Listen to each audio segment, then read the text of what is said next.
Today is the day that we observe Epiphany, or Three Kings Day. I hope you figured that out. That last hymn is a favorite of mine. My brothers especially liked the verse about sorrowing, sighing, bleeding, dying. You don't get to sing about that at Christmas very often, do you? The actual day of Epiphany is January 6th, which is the 12th day of Christmas. You'll be happy to know we're not going to be singing that really repetitive carol. We're not going to be having any swans or geese or lords a-leaping or swans a-swimming, any of that stuff today. But the fellowship team has, with Grace Bollinger and Jeff Vance, have prepared a special Three Kings cake for us after worship today. I'll say a little bit more about that later. When I think of Epiphany, I think of stars.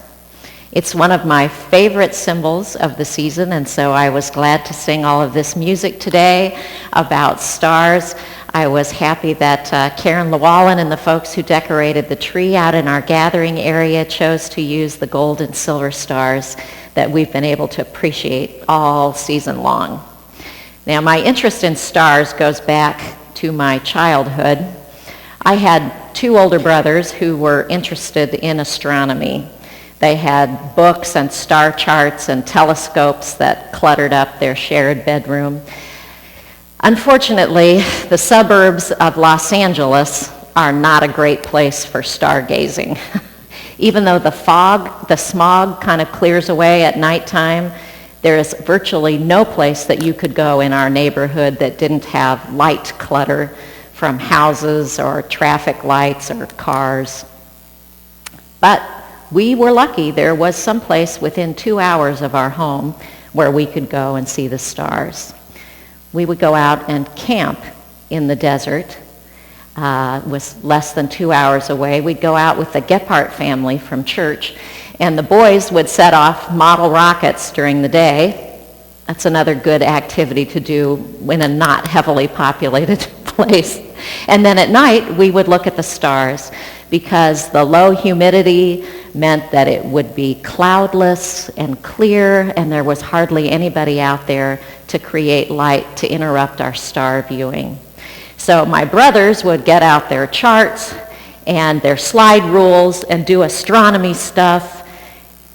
I was kind of cut out of a different cloth. Pretty much I'd go around and dance around in the starlight until I got too tired, and then I would lie down and look for shooting stars and fall asleep. See, for them, they were interested in the science part of that. The astronomy thing never really worked for me. Like those books that showed constellations that are supposed to be mythological characters. Pegasus? Are you kidding me? That group of stars looks nothing like a winged horse. My oldest brother went on to teach computer science at a polytechnic university, and my other brother got a degree in physics. I never studied dance, to everyone's relief, but my love of stars had a poetic rather than a scientific bent. Now, my point is not to impress you with how geeky my family was, although that was certainly true, but for us to think together about the impartiality of stars. Starlight is not very selective. It's just kind of there. Maybe it's daylight and we can't see it, or we live in northern Indiana where it's cloudy all the time, or it's too cold to go out at night, or we actually do go out at night but we never think to look up. It doesn't matter. The stars are there whether or not we're paying attention. The stars haven't changed since I was a little girl. Starlight doesn't care if you're rich or poor, old or young, healthy or sick, educated or uneducated. Stars just shine. It's what stars do. Our text this morning is from Matthew because Matthew is the only gospel that tells us the story of Herod and the wise men. Now, Herod is an interesting guy. History knows him as Herod the Great. I think he probably came up with that name himself. But history lets him keep that name because he was a king who oversaw a lot of really big, ambitious building projects. The temple in Jerusalem, the fortress of Masada, and a really big, fancy palace for himself. There is more than one Herod in the New Testament because Herod is actually a title. It's not a name. It's one of Herod's sons, Herod Antipas, who puts John the Baptist to death. Herod the Great was a Jew. The Romans, who were really the ones in charge, let some of the native client kings remain in power. Client king sounds so much nicer than puppet king. But the truth was, Herod was on a Roman leash, and it made him a pretty nasty guy. He had a reputation for murdering his own people or working them to death. Nobody volunteered for those big building projects. His own people hated him, and the Romans were using him, and Herod had to hang on pretty tight to hold on to his power. So when these astronomers and magicians from another country show up at his palace with the news that a new king has been born just a few miles away, Herod is frightened. And Matthew 2 verse 3 says, "And all Jerusalem with him." Now that's interesting, because even though the people would probably have welcomed a new king, they know when a ruler who is paranoid and afraid of losing his power gets bad news, bad things are going to happen. If the king ain't happy, the people are going to suffer. Herod gathers his Jewish experts around him, the scribes and the priests, and sure enough, hundreds of years ago, the ancient writings prophesied the birth of this king. Now, Herod has no interest in homage or worship to the new king. All he cares about is damage control. How can he kill this baby before it messes up his life?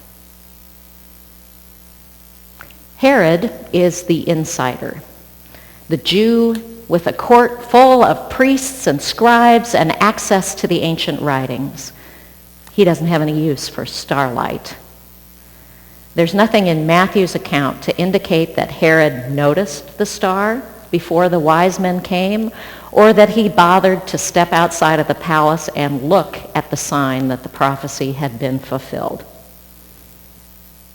The wise men, on the other hand, have been tracking this star for years. It changed their lives. They're not Jewish.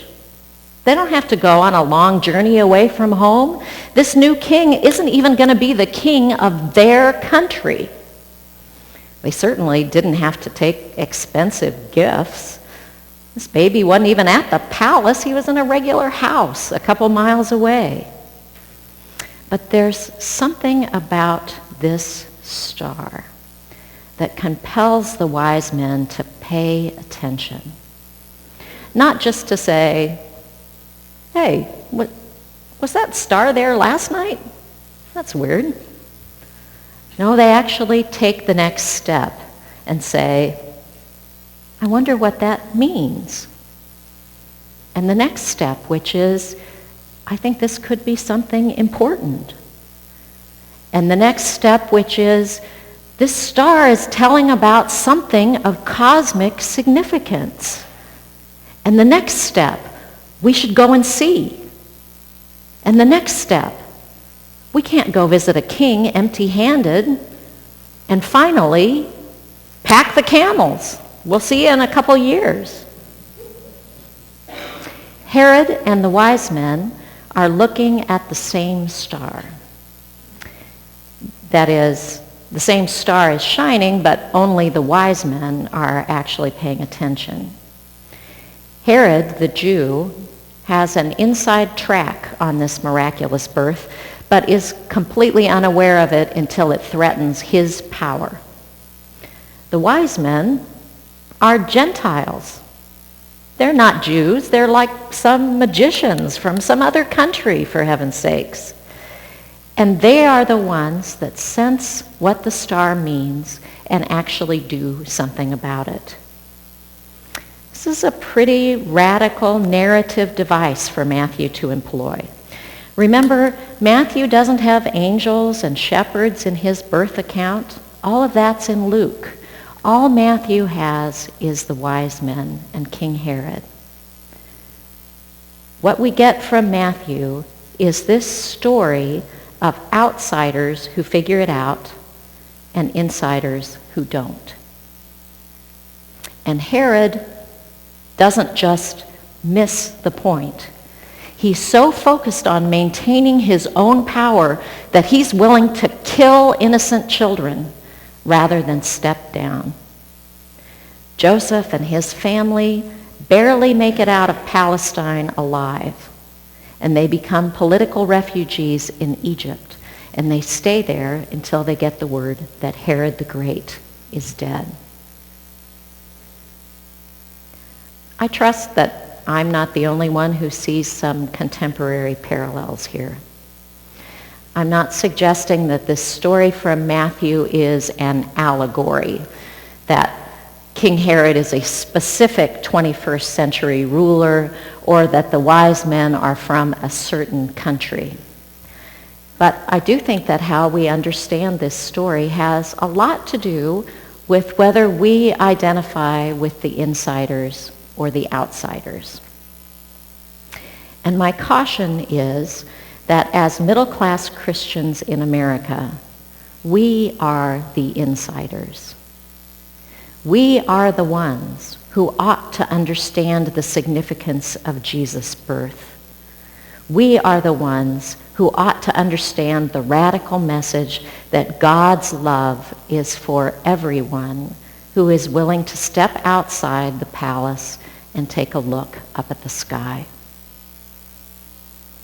Maybe there are outsiders in our communities and our neighborhoods who are already looking for God and have seen things that we have missed. I'm thinking particularly of people of faith, Muslims who worship the same God that we do. There's nothing in the biblical account to suggest that the wise men converted to Judaism, but their attention to starlight changed the course of Christianity. We need to pay attention to where God's light is shining and know that we're not the only ones who can see it. I have a long way to go in understanding other religions and other cultures, but I think it's something we're called to as Christians and as world citizens. I am confident in my faith in Jesus Christ, and that faith is not threatened by people who hold other convictions or who have no convictions at all.